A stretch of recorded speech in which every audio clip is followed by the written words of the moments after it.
Is your mouth watering? Don't miss Coral Gables Restaurant Week. More than 30 great restaurants to choose from. June 9th through 29th. You want me to ask questions? Yeah, you start. What do you smell in that wine? Lilac. Notes from above the Adriatic Sea. You're amazing. You can smell a map in the wine glass. That is awesome. Notes from the You're an Adriatic advanced Sea. student. We didn't even know it.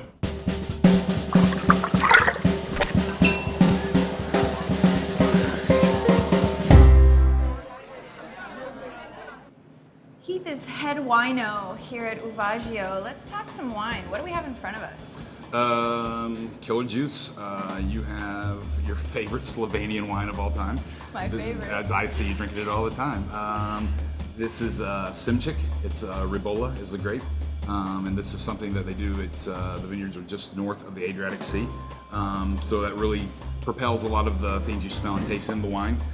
Earlier, before we started the camera, you were talking about apricots and seashells and lilacs, and yeah, I think you got means outside of this whole film industry gig, you know? Absolutely. You can come in and work the floor for me on Tuesday night so I can go drinking. That'd be awesome. That'd be awesome. And then this bad boy is going to be Alta Rosas, and this is a Garnacha from Montsant in Spain. Typically, this region puts out really high alcohol, super concentrated, overly ripe wines, which is sort of the antithesis of everything we do here at Uvaggio. So I found this little bad boy. It's really restrained. It's not an alcohol monster. It's really feminine and pretty with like, what do you tell me? Don't you smell violets in there? Oh, violets. I could just wear them. Absolutely. Between that and a little dab of bacon behind your ear before every shift, Perfect. people love what we're doing here. Yeah, you know, and it's just got a lot of balance to it. It's just really works fantastic with the food. You know, our gig is chef works so hard sometimes over a week creating this one dish, and I would be such an asshole if I just came out and put like a really alcoholic monster wine that you wouldn't even taste the food that he worked so hard on, because the ego of the wine overtook the whole thing. And so that's sort of what we're trying to be against. Now, speaking of having fun with it, you guys have some witty titles for your wines. And I don't want to butcher them, so you tell some of them because I'm going to have to cheat if I... You've got the full body. Yes, we do have the full-bodied, plus-size wines if you're into that kind of thing. You know, depending on how much you drink, it depends on how much more you get into that kind of thing.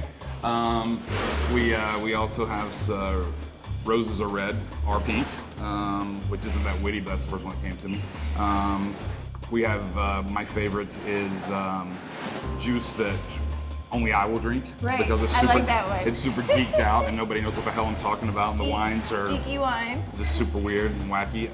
But it's like, they're all like 30 to 50 bucks, and it's just killer stuff that you won't find anywhere. And that's sort of what we're doing. Is, you know, it seems like everybody else wants to carry a lot of the same things, and that's awesome if people want to go there and drink that, but you know, I'd rather come here and try something that I don't drink on my living room couch every night. Exactly, You know? and you're taking a fun approach to it, because not everybody knows everything about wine and might not be able to pronounce a lot of things. Well, I mean, for years it's been made such a pretentious, stupid entity, because I think it's more of people know just enough to be dangerous, but they really think they know more than they want, than they really do, and they want their friends to think they're all hoity-toity and fancy schmancy. Exactly. And you know what? That's really not the gig. No. I mean, it's like, let's just have fun. At the end of the day, there's no ambulances coming if we screw up whatever we're doing. You know, it's like, it's food, it's booze, it's wine. Isn't that what we like? We enjoy. Cheers to that. Can we cheers? Because we didn't even get to taste yet. Yes, I'd like a drink now. We Thank you. have to swirl. Yes. Allowing wine into the air and air into the wine. Right. How many types of wines do you have? Labels. I mean, I know you have over 700 bottles. We have capacity to hold 700-ish, but we carry label-wise about 120 right now. Okay. That features around 25 to 30 with our regular by the glass program, and then we have this funky cool little thing called a Coravin, which allows us to carry some higher end juice, which we're super stoked about. I bet you want me to talk about that now, don't you? I do, I do. How did I know? Here, drink. So 1997 Barolo by Icardi, one of the baddest, bangingest vintages ever. We serve it by the glass. It's super bad, and I mean that in a good way. Goes with chef's short rib, and we created that dish sort of by actually tasting a wine similar to that Barolo. And traditionally with Nebbiolo and Barolo, you smell things of licorice and tar and roses and all those cool things, black tea. So we took a body rib. Licorice, tar, and roses. That's right. It's wine. Did a lot of road work as a child. Yeah, absolutely. Yeah. And they all just go perfectly together. Why wouldn't they? Absolutely. I make it up as I go. Nobody knows what the hell I'm talking about. But we took the short rib dish and we took a full-bodied piece of meat like the short rib, and that handles the textural component of the wine. It's a fuller-bodied wine. We got a lot of funky stuff in there. You know, some people say barnyard, some people say mushrooms, whatever it is. We took a slightly funky cheese similar to a taleggio, put it in potato puree, so that brings out a lot of the earthiness of the wine. Body weight of the wine with the short rib, and then we put over the top a little olive soil because a lot of northern Italian red wines have aromas of Niçoise olive or Kalamata olive. And then we do a consomme around the side, and it's a black tea licorice consomme. So then you have that with like a Bordeaux or a Barolo, especially with the age on it, because things really develop with the age, and it is just so badass. Killer. Yeah, it's cool. It's so cool. Killer. Yeah, it is. So. You don't have happy hour. We have aperitivo here. What can we enjoy during aperitivo hour from 5 to 7? 5 to 7 every day. Absolutely. Chef does a lot of cool little tidbits from the kitchen. We don't want to lose our way, so we take things that he puts out in the kitchen and make them pair with the wines that you're drinking when you come in. So if you come in and order a glass of something like this Simchick Ribolla, Chef is going to prepare awesome little polenta crisp to go with it, and so then we'll actually influence that with a couple of different sauces or accoutrement depending on what style of wine you're going with. If we were going to have something like the Alterosis, he would put out a duck and beef meatball with a nice little tahini yogurt sauce and a little bit of a mint and parsley verde over the top of it.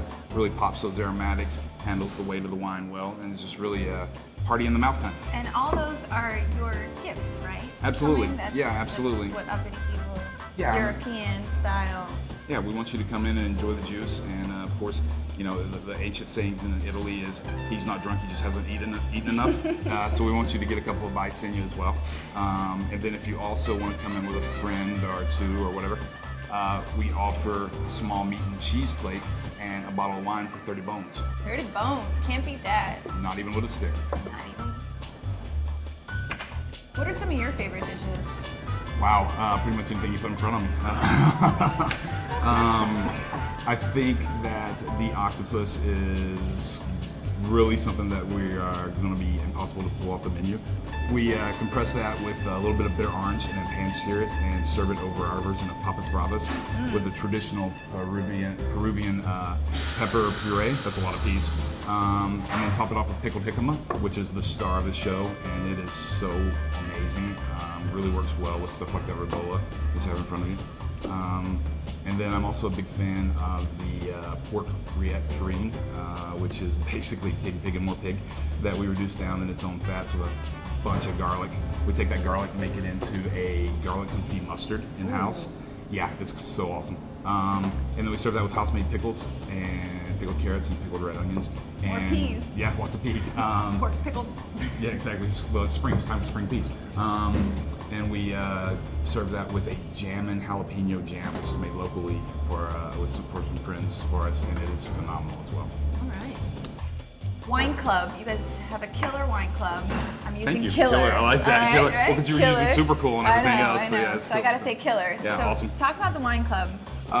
Something that myself and Craig and Chef want to do to give an option for people who want to be. We think of Uvaggio as our living room, and so we want family and people to be here, not our own family for crying out loud. But we want people to come here. You haven't met them. We want people to be here every day. If it's just for a glass of wine, or if you want to have 6 courses, either way, we're real comfortable with that. But as the Uvaggio Wine Club, you're a member of the wine club, so this is sort of your room, and you get 2 bottles of wine per month for at least an $80 retail value that you can consume here on premise or take with you. We charge $75, a nominal fee. If you do a 6-month extended membership, it gets it down to around $67 a month. And if you sit in for the whole year, it gets it down to $62. And you also are available to come to member-only events such as pork roast and oyster roast with visiting winemakers, chefs, and it's just basically going to be a big old hootenanny. Hootenanny. So we talked all about wine. Let's talk about the concept behind Uvaggio. I know it stands for a blend, so overall concept, how would you describe that? You've got 20 seconds, go. Go. Uvaggio is traditionally a blend of grapes in Italy. To us, it's more like a melting pot. As I said earlier, this is sort of like our living room. We want everyone to come blend in. All the seats are communal. All the wines, either by the glass or by the bottle. You can share, you can not share, talk to your neighbors, not talk to your neighbors. We just want everybody in here having a good time. We'll start off with low jazz in the early part of the night and end up with Metallica by the end of the night. You think I'm kidding? Well, well, thank you so much. Cheers. Cheers. We didn't sip enough. No, we didn't. But you kept telling me to.